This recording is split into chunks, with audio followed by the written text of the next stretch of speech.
বিশ্বের বিশ্বের সবথেকে নির্লজ্জ ক্রিকেট বোর্ড মনে হয় এখন আমাদের বিসিবি।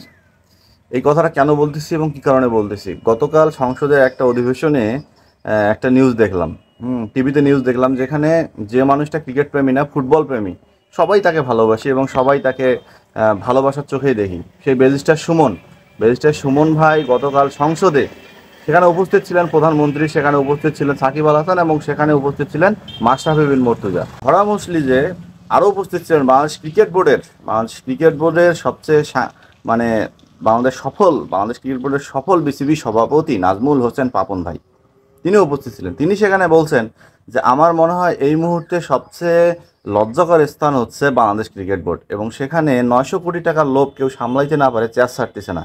সারা বাংলাদেশের মানুষ যখন তাকে চাচ্ছে না, তারপরেও তারা জোর করে ওখানে বসে আছে, তাতে লাভটা কি?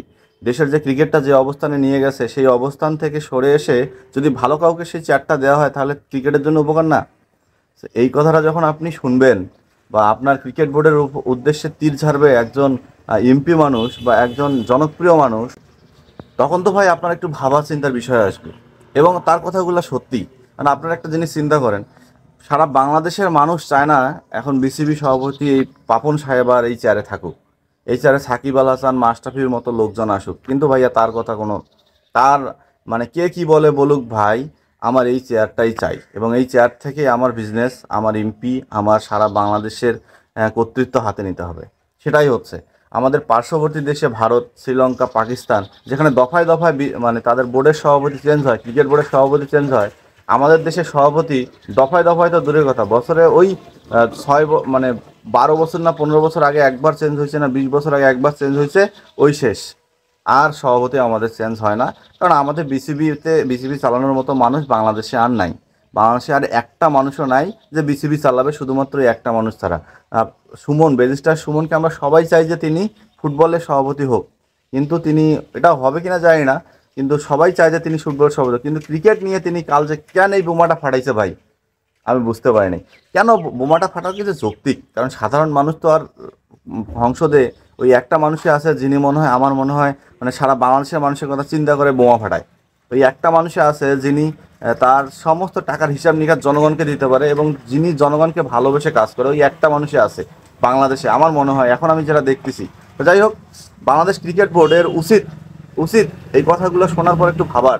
সেই সাথে আর একটা নিউজ ভাইরাল হয়েছে, যে নিউজটা নিয়ে রিয়াসাত আজিম ভাই একটা নিউজ করছে, যে নিউজটা হচ্ছে নাজমুল হোসেন শান্ত, আমাদের ক্যাপ্টেন এবং প্রধান নির্বাচক লিপু, নিজের মানে মামাতো খালাতো চাচাতো ভাইয়ের মতো একটা সম্পর্ক, নিজেরই বলা যায়।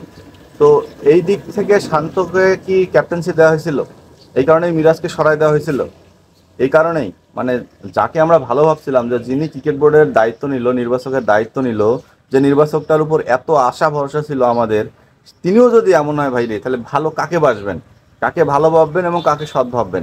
যাই হোক, নিউজের উপর আমি এখনও ভরসা করি না, বা নিউজের উপর এখনও ভরসা করি নাই, কিন্তু মাত্রই তিনি চেয়ারে আসছেন।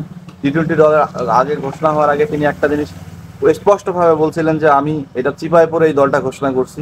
এখন তো টি-20 শেষ, চ্যাম্পিয়ন্স ট্রফির জন্য কি সিদ্ধান্ত হতে যাচ্ছে আগামীকাল, মানে আগামী 2 তারিখ হচ্ছে বোর্ডের সভা। সেই বোর্ডের সভায় তামিম ইকবাল ফিরবে কিনা, শান্ত ক্যাপ্টেন থাকতেছে কিনা, হাথুরু সিংকে কোচে রাখতেছে কিনা, সব কিছু ক্লিয়ার হয়ে যাবে আগামীকালের বোর্ড সভায়। তো সেই সভাটা পর্যন্ত অপেক্ষা করতেই হবে, এবং সেখানে সেখানে আমাদের পাপন সাহেবের কি অবস্থা দাঁড়ায়, পাপন সাহেবের মতামত কি থাকে, এবং ক্রিকেটাররা বোনাস কত পাচ্ছে, সেটাও কিন্তু মানে জানা যাবে। তো রান আউটে যারা দেখছেন, তারা চোখ রাখুন রান আউটে, হ্যাঁ, পেজে চোখ রাখুন,